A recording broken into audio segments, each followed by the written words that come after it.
Every time I have a dream, I'm just a normal person. If we're all lucky, we will all be disabled at some point. Because as we get older, our stuff is gonna break. I understand, like a university can't give me a surgery. They can only give me technologies that they have. It's a very different world from when I went to college. Students with disabilities weren't mainstreamed. I'd like to be able to do the whole campus 100% compliant, but we never get there. We're trying to do the best we can.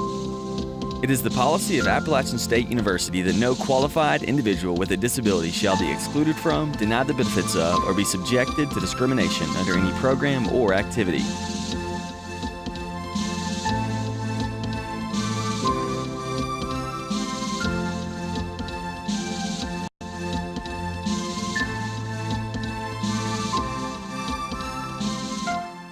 Through this documentary, our goal was to take the concerns of the student and present them to the appropriate official in order to effect some sort of change. What we found is that there's a middle ground where they both must meet. Now you have the opportunity to meet just a few of these students, and we'll start with 52-year-old mother of two, Susan Dunn. I was born premature, 6-month baby. I weighed 2 pounds at birth. So they told my mother, give up, she's gonna have, she's gonna basically be disabled completely her whole life. And so I've had to jump hurdles throughout my life. Unfortunately, some of those hurdles turned into addiction, plus learning disabilities, which just came sort of to light in the last 6 years.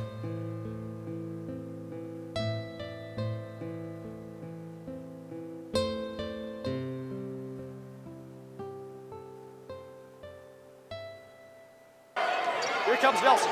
Puts it on the floor, spins, turns around, jumper, no good. Got Terry Hughes, the rebound, Hill Atlas to Donald Sims, and Sims will come across the timeline. Josh Campbell is a freshman communication major. He is diagnosed with cerebral palsy and triplegia.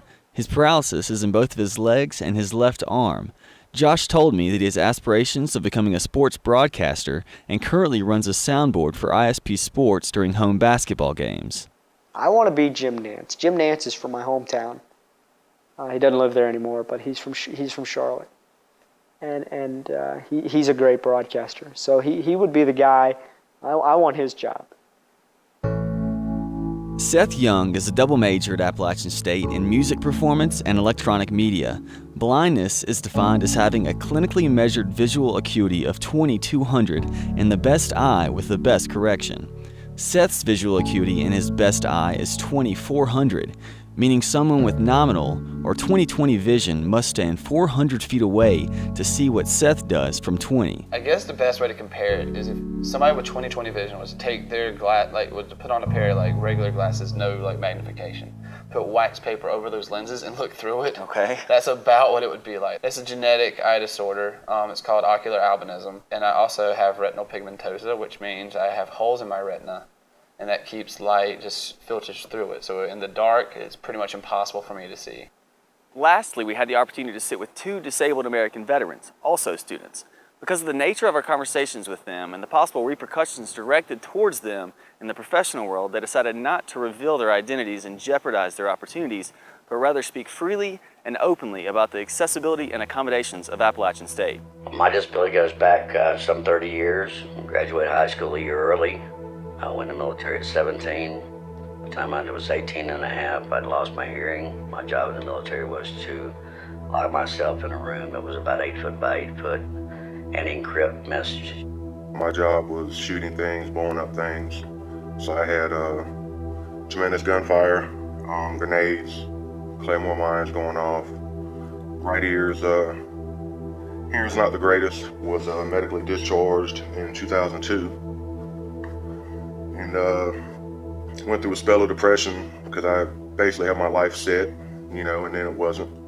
So what I wanted to do, I couldn't do anymore. Even though there are many non-traditional students at the university level, all have been through some form of secondary education, and there are a few significant differences between high school and college disability services. The IDEA, or Individuals with Disabilities Education Act, protects students prior to turning 21. Once they graduate and they've met the requirements of that high school to receive a degree, they are completely finished with IDEA.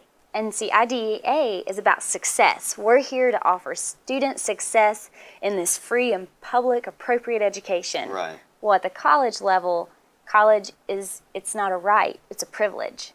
It's like success versus access. Exactly. Okay. We are about access. Okay.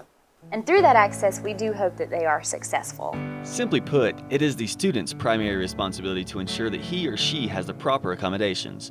In college, every student must be an advocate for themselves.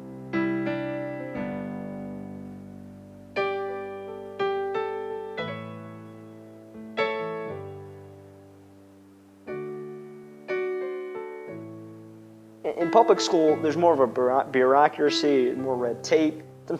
Sometimes teachers don't believe you. They're a little less accommodating. Here, I have not had that problem at all. And if I did, again, you just email Miranda and she would take care of it. But I really learned how to very much be independent in high school.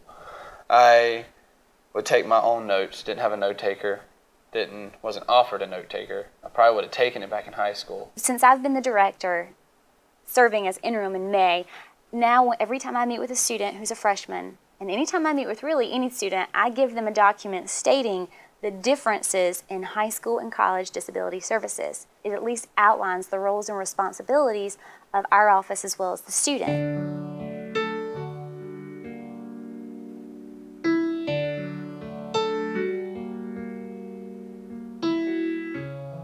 Every institution of higher education is mandated to have some form of department for services to the disabled.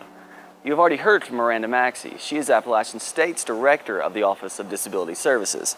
Once accepted, individuals are eligible to apply for accommodations through Miranda's office. There's a voluntary disability disclosure form where the student or the employee has the opportunity to disclose their disability, the nature, how it functionally limits them, and what accommodations they're requesting. What we have to do as an office is look at the documentation and determine if it meets the legal definition of a disability and to make sure that it substantially limits a major life activity. It is important to remember that disclosure is voluntary, but if the student wants academic adjustments, they must identify themselves to the Office of Disability Services.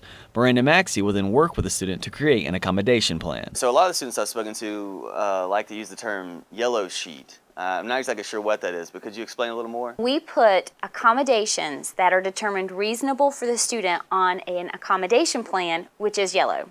What that accommodation plan does is it tells the name, the banner number, and then it has a paragraph that states that this student is legally registered with the Office of Disability Services and that the following accommodations have been determined reasonable for the student. You go over the modifications with them and explain, hey, I need, in my case, time and a half, extended time, no scantrons, preferential seating. The accommodation plan that you have, you show it to your professors prior to class? Yes. I take this paper around to all my professors and they sign it, and it tells what accommodations are given to me, which is note-taking, because part of my issues is notes. I can't take notes and listen to a teacher. I can't do two things. Sometimes a professor will call and say, I've noticed that he's struggling in this area.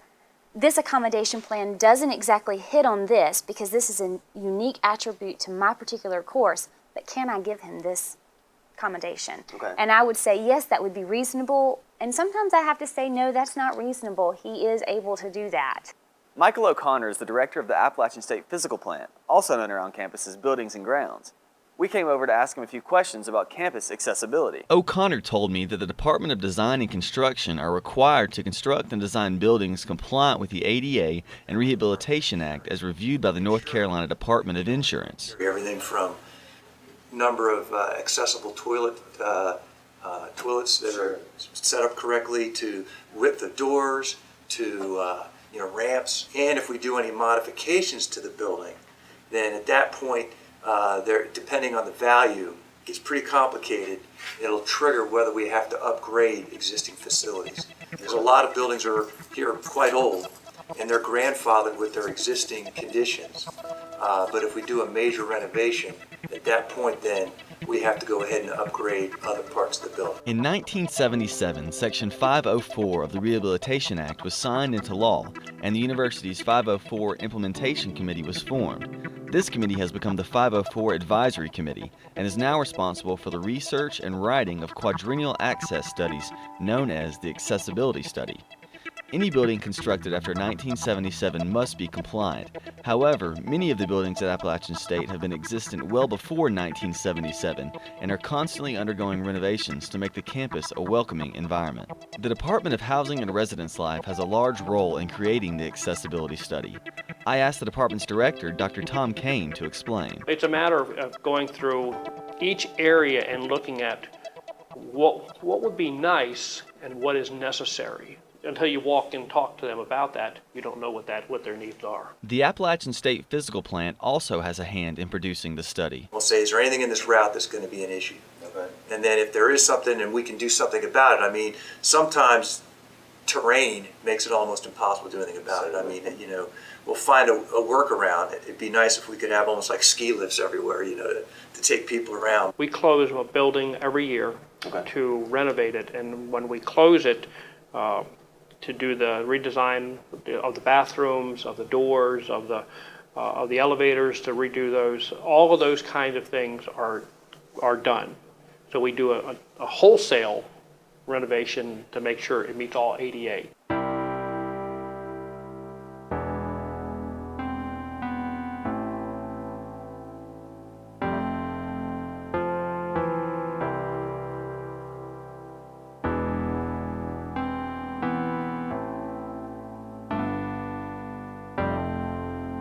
Dr. Mandy Harrison is a professor in the Department of Health, Leisure, and Exercise Science.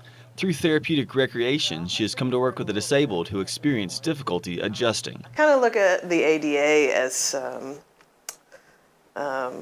it's like civil rights legislation. It's making sure that we don't discriminate against people with disabilities. The ADA, the Americans with Disabilities Act, that is kind of what regulates what goes on at the university level. Correct. Okay, and what kind of regulations do you follow through the ADA? Well, it's all about reasonable accommodations. That's what ADA calls for. Throughout this process,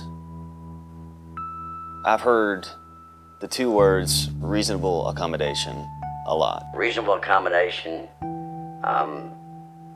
there's nothing done for ventilation noise.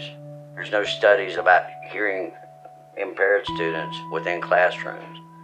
Background noise, extraneous, air conditioner noise, fan noise. It is reasonable accommodation. It's going to cost the university virtually nothing to make an effectual change that's positive and will help this university grow. We need to know about it. I mean, we're always hearing noise problems. If you're real quiet here, you can hear a humming above us. That's an air handling unit right above my office here. When we do design and redesign, noise attenuation is part of that. O'Connor said that his backlog of maintenance and repairs totals $160 million, and his department's yearly budget is only $2 million.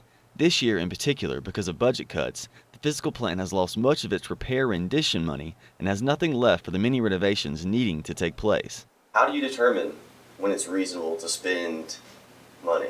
The question goes back to the college, and say, Dean, you want to spend $300,000 on this? His answer may be no, but it may be very important to the university. And we go back to the provost and the vice chancellor of business affairs, and the answer is, hey, we really need this. We'll free up $300,000, we'll do it. So obviously, when we build or we renovate, we're always looking at ramp access to a building. We're looking at trying to meet code best we can on the door opening, making sure bathrooms. Imagine some of our buildings are 40 plus years old. They weren't designed to roll a wheelchair into the shower. So it's very complicated sometimes. It can be very expensive. So I guess that goes back to those two words, reasonable accommodation. Those two words are pretty pivotal, I guess, to this conversation. Explain what's reasonable. Well, I wish it was a better definition that would say reasonable is anything under this amount of money. Yes. It's not that. The issue is how severe is the disability, and can we, in our timeline of when the student is coming, can we do those changes? ASU is behind the 8 ball. The greatest thing ASU can do is throw on extra bells and whistles. And I know the economy stinks right now, and money's tight, and there are budget cuts, and I understand that. But if you want to get a more diverse campus with more kids who have disabilities, because you are at a disadvantage, you've got to work extra hard. You have got to put in the money, the time, and the commitment, so that when a disabled kid visits here, he goes, oh my gosh, look what they've done. The thing the university could do best is to properly communicate to disabled students as they're mandated and required under the ADA. They could do small procedural changes by providing course syllabuses online so that people can know what they're registering for and the methodologies that are taught and used, so that a person with a learning disability or physical disability is able to take or choose to take that class knowing whether they're going to get through it okay or not. It all comes down to communications and being proactive in what we're doing here. Some students do feel that at the Office of Disability Service we're a bit more proactive. We could do a better job at drawing students to the university. Do you think that within your office there is room for improvement? I think there's always room for improvement in every office. I think that's growth is always a good thing. I personally do not feel that students should choose a university for something that's legally mandated. I feel like they should choose a university because it has the major that they want. How about the student? Could they be more proactive? Absolutely. It's their accommodations, it's their education, and it's their institution. I understand why they're not when they get here. I think it's very common for any student when they come to college not to be as proactive. They've never had to be. But I think in preparation for college, I think they do need to become aware of what the roles and responsibilities are.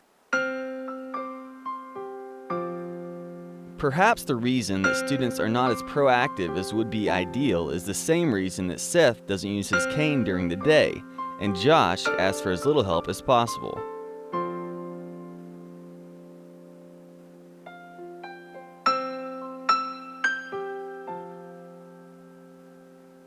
The only way for us to attract more students with disabilities is to use our students with disabilities, or to go hold programs for those who have disabilities coming to college.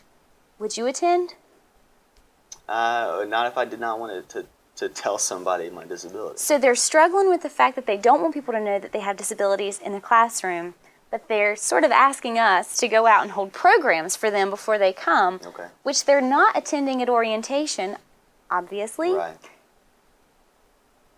Okay. You know, Okay. just a different spin on it. When the question was turned on me, I hesitated, but knew how I would respond. So when I found someone who would have answered yes to Miranda, I asked how. The one thing that really sets you apart from the other students that I've had the opportunity to speak to is openness. Stereotyping, you know, you hear the word disability. What's the first thing that comes to your mind? Honestly. I mean, first thing that comes to my mind is somebody being physically, when I hear the word disability, you know, some form of, that's gonna show. Mine doesn't show, so I have to say something. You know, I have got to voice it. And I learned that just through not voicing it and not getting the help I needed and giving up. Do you think it'd be easier if you had a disability that people could see? You mean like a physical disability? Yeah. Yeah, because honestly, looking at me, you probably can't even tell. Honestly, like I feel like if I was in a wheelchair or I would like walked around with a cane all the time, like I feel like they would understand it more. I've had students here on campus ask me if I was pimping because they see me with my cane, you know, and what the hell do you mean am I pimping? You know, if I was pimping, maybe I'd be wearing some nicer clothes, you know, driving a nicer car. You know, it's like it's a game to a lot of these students. I think that sometimes we make things more difficult than they need to be, and so once again, people are afraid to screw up. You know, they're afraid to say something wrong, so they just don't say anything at all. And that's,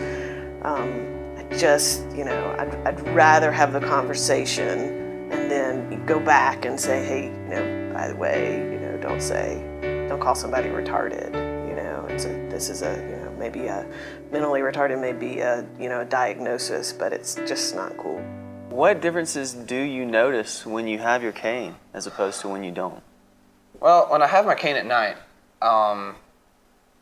friends tell me that people, like when I walk by, people are always like looking at me, looking right at my eyes to see if they're like moving or something. But I would always like hear people like, they're like, a big group of people come by, they're talking really loud, and then they get really quiet when they pass me. And then they get really loud again. I was like, oh well.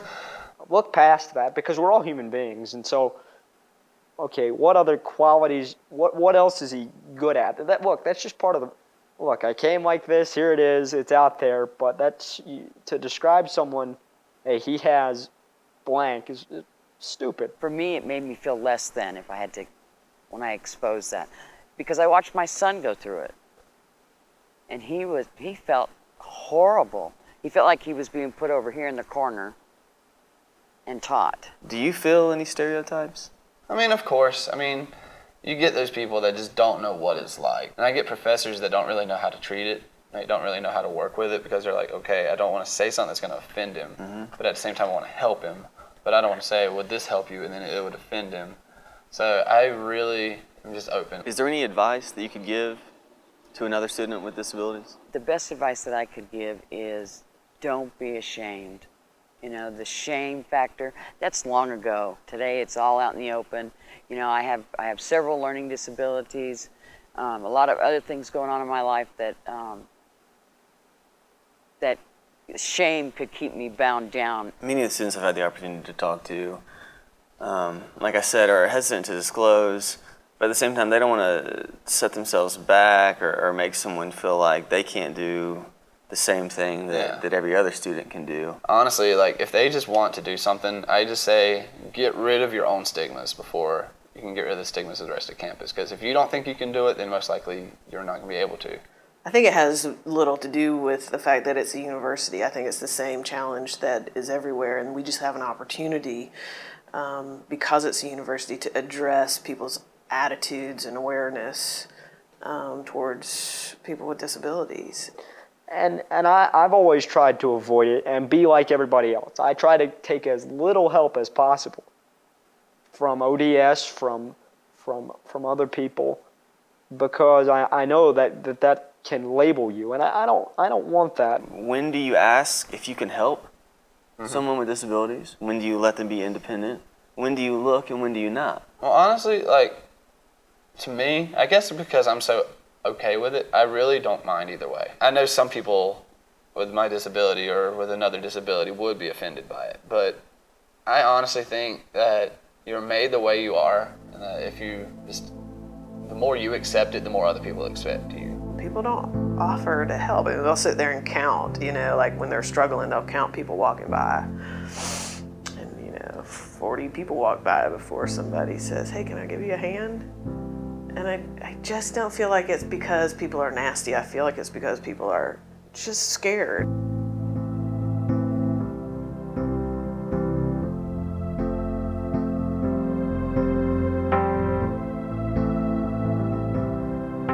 Have you ever felt like someone was impeding on your independence? Felt like they were giving you too much assistance? No, never.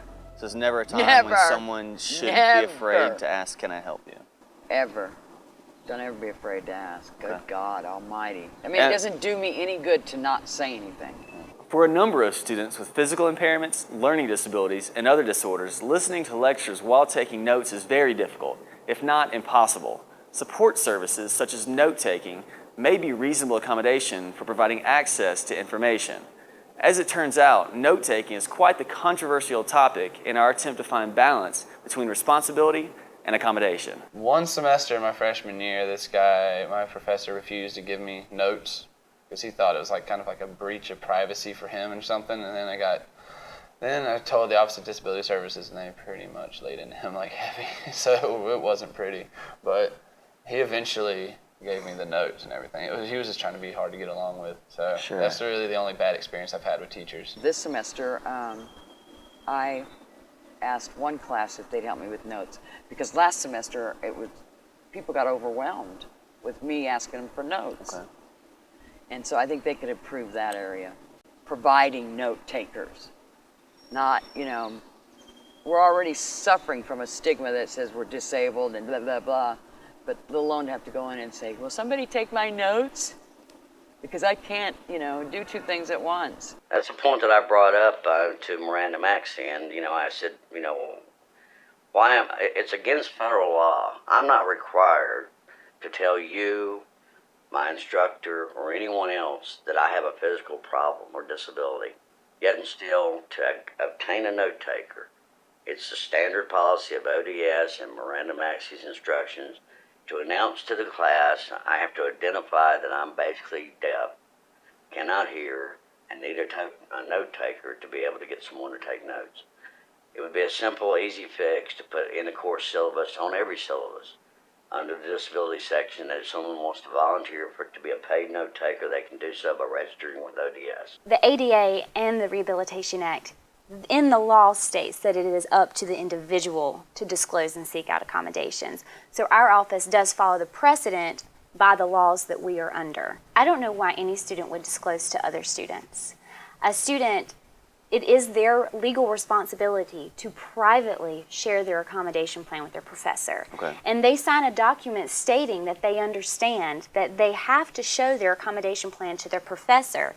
And it also says, I understand that the best place to do this is in a quiet, private place in the professor's office to work out accommodations. When you give it to the professor and it says note taker, I don't think they're advised for them to just, after I give my paperwork, to say, can you get me a note taker? They sort of leave that up to you. And that, I didn't know that that was supposed to be that way. It's embarrassing, number one. It's something that's uncalled for. It's totally uncalled for. And it's, if PowerPoints were provided and some of these small changes put into effect, all those problems would be negated and go away. Dr. David Haney is the Vice Provost for Undergraduate Education. We heard that he's the go-to person for all sorts of academic policies. Can we include something in the disability statement section that encourages paid note takers or encourages students to sign up through ODS to be note takers, and that create some kind of pool of students who are willing to take notes for students who may need that? Well, there's a couple of issues there. The statement that we do, and I usually send out a memo every semester or every year. Usually Miranda Maxey prompts me to do it, and she has a very nice statement about what should be on your syllabus. And one thing that's on the syllabus, that's part of that statement is, if you need extra support or anything, see the professor individually. Don't call yourself out in class. What are the other challenges faced by students who attend this university? I think there needs to be more education on just universal design within the classroom. Okay. Our videos, they need to be closed captioned. That's not just a policy of Appalachian State University's Office of Disability Services. That's a federal law. Sure. Our videos need to be captioned. I think that we need to work with faculty and staff and ask them to use a multisensory approach to teaching. That helps everyone, not just our students. And I think sometimes the challenge that they face is just within the classroom, learning. There are only so many things that our office can mandate a professor to do. Is there anything that could be implemented to say, or to maybe post the professor's syllabus before the class starts? That's been something that the SGA has requested for a couple of years, and that's a measure I certainly support.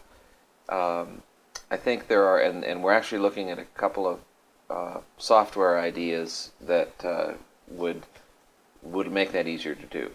Now, some professors are, have reservations about that, partly because you often don't do your syllabus until right before the class starts. We're no different than students. Sure. We do it when it's due. Would you benefit from information at registration about the methods used to teach the course? Oh, yes. Yeah.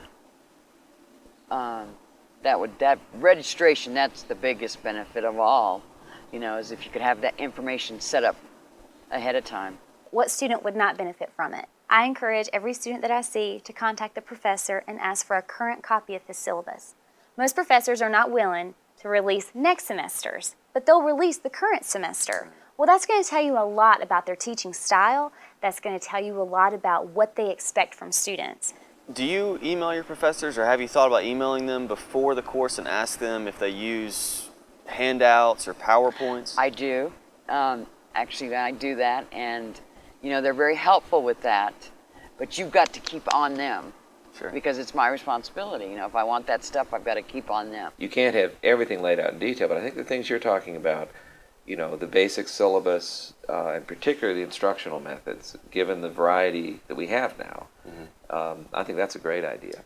Management of the university's nearly 6,500 parking spaces is accomplished through vehicle registration and enforcement of parking and traffic regulations. Out of those 6,500, approximately 200 of those are handicap accessible.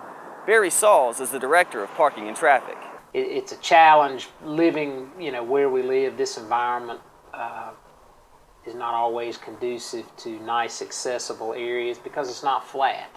The problem we run into most of the time is where spaces are located. Like at a certain time of day, you may have an overload. You may have more people needing disability parking in a certain location.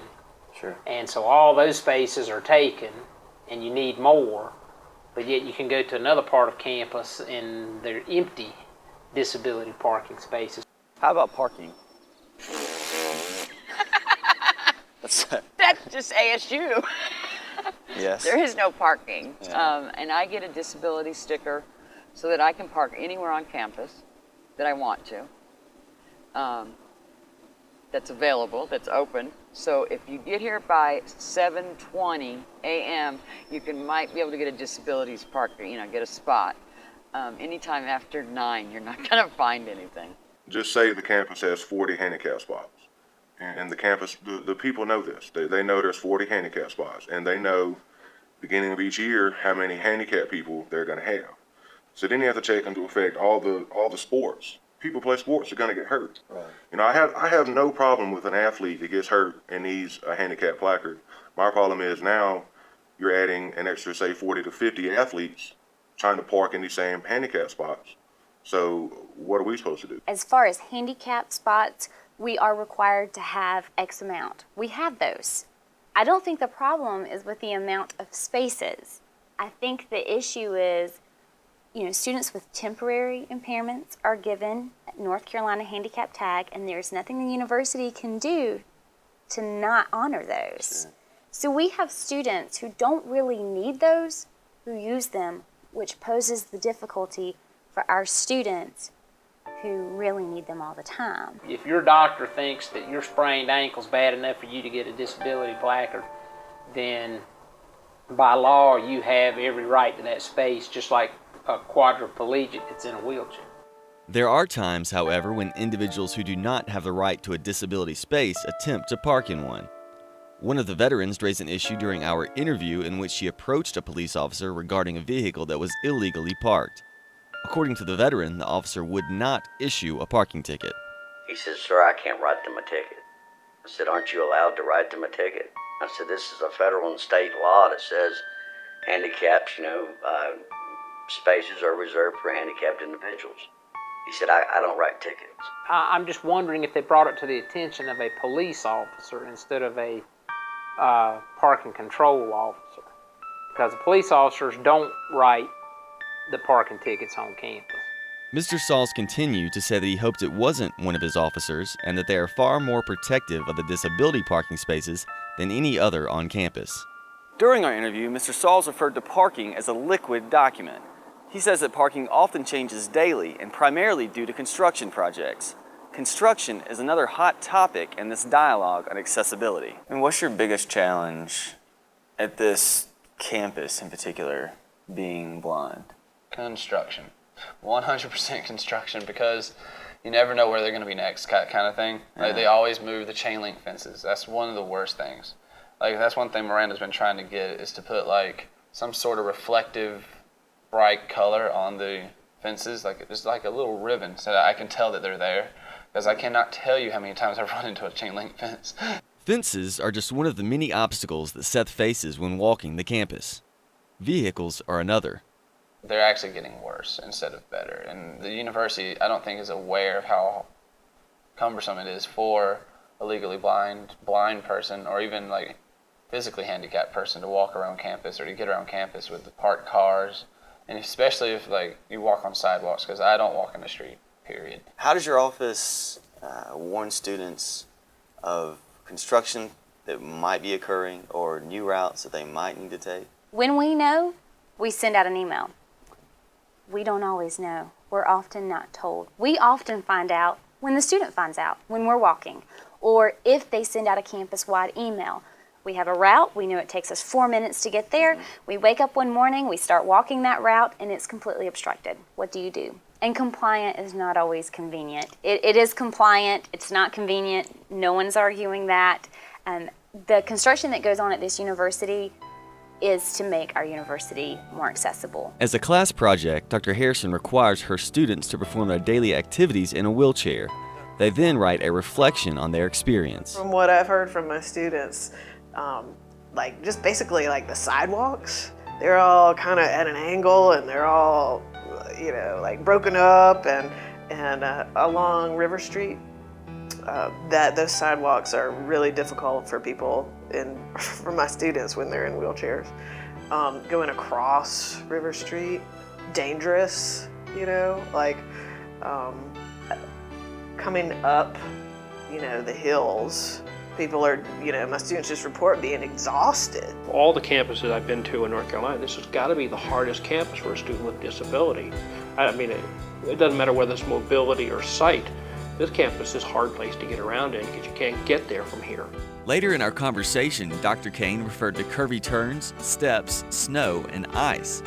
Frozen winters are simply part of life at Appalachian State.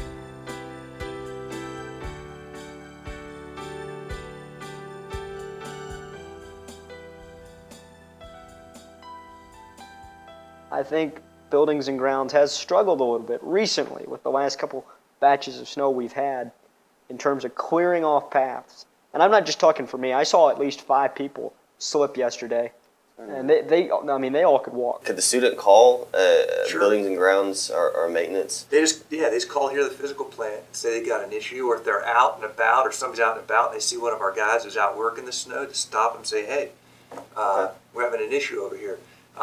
Snow mornings, and we have a pretty good deal. Everybody stops what they're doing. Doesn't matter whether you're a carpenter, electrician, or whatever. If there's heavy snow, everybody grab a shovel and a bucket of salt and go to work. While most of the concerns we heard were suggestive and meant to create awareness, we could not ignore those that require more determined and timely recognition.